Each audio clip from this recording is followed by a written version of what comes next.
जाता है कि मंदिर में भगवान वेंकटेश्वर स्वामी की मूर्ति पर लगे रेशमी बाल असली हैं। ये कभी उलझते नहीं हैं और हमेशा मुलायम रहते हैं। मान्यता है कि ऐसा इसलिए है क्योंकि यहाँ भगवान खुद विराजते हैं। यहाँ जाने वाले बताते हैं कि भगवान वेंकटेश की मूर्ति पर कान लगाकर सुनने पर समुद्र के लहरों की ध्वनि सुनाई देती है। यही कारण है कि मंदिर में मूर्ति हमेशा नम रहती है। मंदिर के मुख्य द्वार पर दरवाजे के दाईं ओर एक छड़ी है। इस छड़ी के बारे में कहा जाता है कि बाल्यावस्था में इस छड़ी से ही भगवान बालाजी की पिटाई की गई थी। इस कारण उनकी ठुड्डी पर चोट लग गई थी। इस कारणवश तब से आज तक उनकी ठुड्डी पर शुक्रवार को चंदन का लेप लगाया जाता है ताकि उनका घाव भर जाए। भगवान बालाजी के मंदिर में एक दिया सदैव चलता रहता है।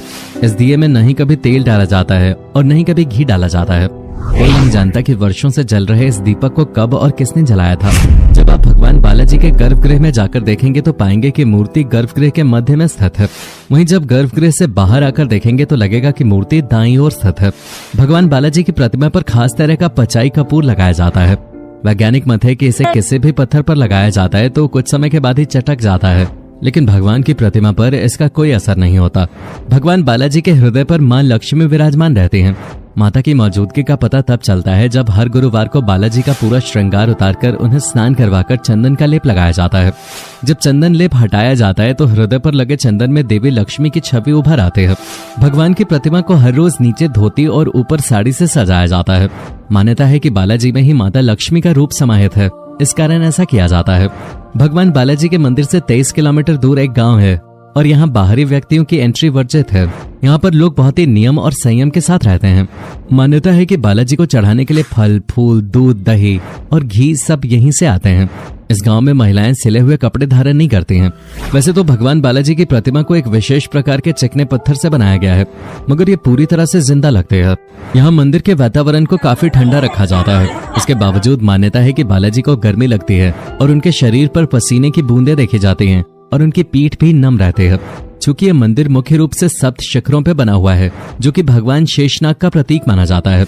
इस पर्वत को शेषांचल भी कहते हैं। इसकी 7 चोटियां शेषनाग के 7 फनों का प्रतीक कही जाते हैं। इन चोटियों को शेषाद्री, नीलाद्री, गरुड़ाद्री, अंजनाद्री, वृष्टाद्री, नारायणाद्री और वेंकटाद्री कहा जाता है। इनमें से वेंकटाद्री नाम की चोटी पर भगवान विष्णु विराजित हैं और इसी वजह से उन्हें वेंकटेश्वर के नाम से जाना जाता है। अब जो लोग यहाँ आकर दर्शन करने का प्लान बना रहे हैं, उन्हें बता दूं कि मंदिर में बालाजी के दिन में 3 बार दर्शन होते हैं। पहला दर्शन विश्वरूप कहलाता है, जो सुबह के समय होता है। दूसरा दर्शन दोपहर को और तीसरा दर्शन रात को होता है।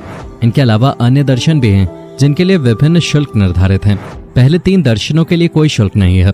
भगवान बालाजी की पूरी मूर्ति के दर्शन केवल शुक्रवार को सुबह अभिषेक के समय ही किए जा सकते हैं। नियम के मुताबिक तिरुपति के दर्शन करने से पहले कपिल तीर्थ पर स्नान करके कपिलेश्वर के दर्शन करना चाहिए। फिर वेंकटाचल पर्वत पर जाकर बालाजी के दर्शन करें। वहां से आने के बाद तिरुचानूर जाकर पद्मावती के दर्शन करने की परंपरा मानी जाती है।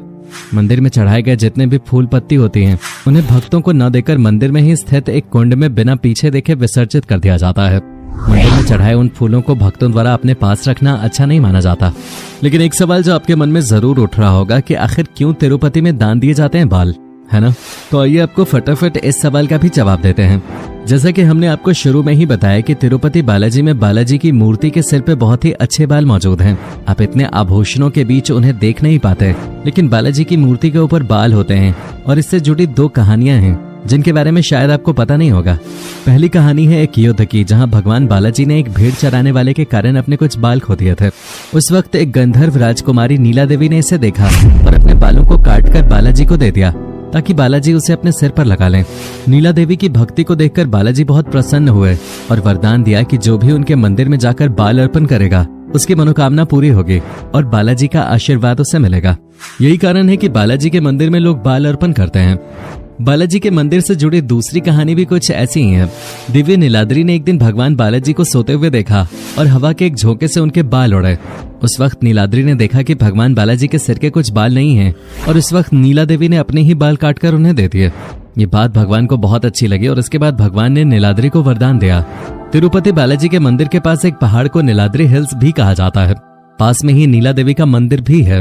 दोस्तों, आपको जानकर हैरानी होगी वो किस्सा जब पूरी दुनिया ने अपनी आंखों से चमत्कार देखा था।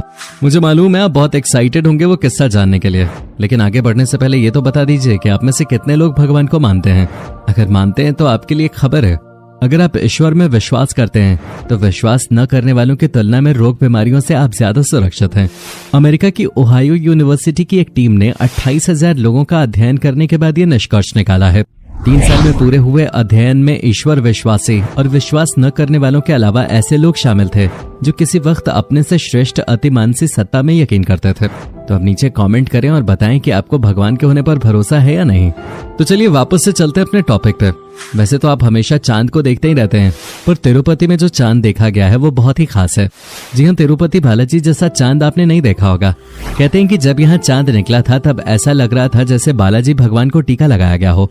ये दृश्य साउथ के बहुत बड़े चैनल यानी दक्षिण भारत के चैनल टीवी 9 पे दर्शाया गया। जब मंदिर में भजन कीर्तन चल रहा था तब आसमान में ऐसा चांद निकला जिसमें साफ नजर आ रहा था जैसे भगवान बालाजी को टीका लगाया गया हो। बादलों में चांद की ऐसी आकृति बनते देख सब हैरान रह गए। पर ये सच है, अब इसे चमत्कार नहीं कहेंगे तो क्या कहेंगे।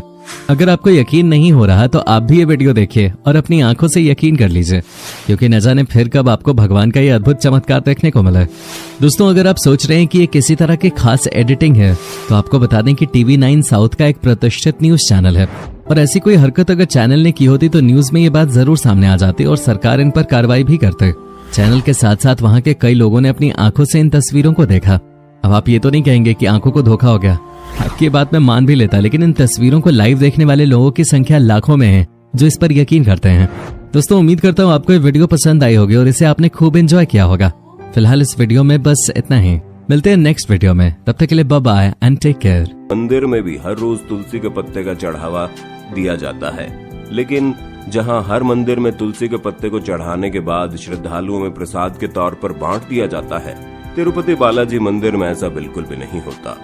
बालाजी मंदिर में तुलसी के पत्ते को चढ़ाने के बाद मंदिर के प्रांगण में ही मौजूद एक कुएं में विसर्जित कर दिया जाता है और ऐसा कहा जाता है कि किसी ने इस कुएं में आज तक झांक कर नहीं देखा।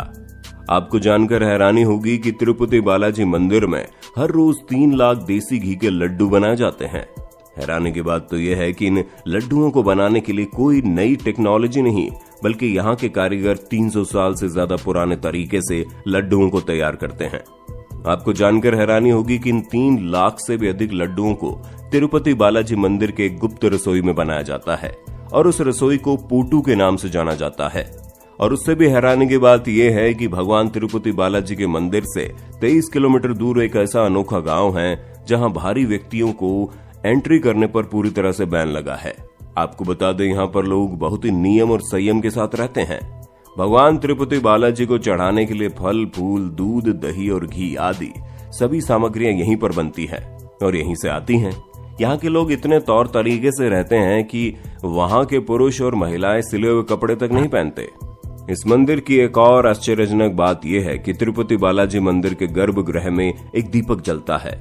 ये दीपक सैकड़ों सालों से लगातार जलता आ रहा है, जिसमें ना तो तेल है ना ही घी। अब आखिर ये सब कैसे होता है, इस बात का जवाब किसी के पास नहीं। पचाई कर्पूरम, जिसे सामान्य भाषा में कपूर भी कहते हैं, अगर इसे किसी भी साधारण प्रतिमा पर चढ़ाया जाए तो वो पत्थर चटक जाता है। वेंकटेश्वर भगवान की प्रतिमा पर जब कपूर को चढ़ाया जाता है तो वहां पर इसका कोई असर नहीं होता। अब इसको तो कोई चमत्कार ही कहा जा सकता है। जब कभी आप तिरुपति बालाजी मंदिर जाएंगे तो आप ध्यान से देखिएगा। जब आप बालाजी के गर्भगृह में देखेंगे तो आप पाएंगे मूर्ति गर्भगृह के बिल्कुल बीचों बीच स्थापित है, लेकिन जैसे आप गर्भगृह से बाहर आकर मूर्ति को निहारेंगे तो आपको ऐसा लगेगा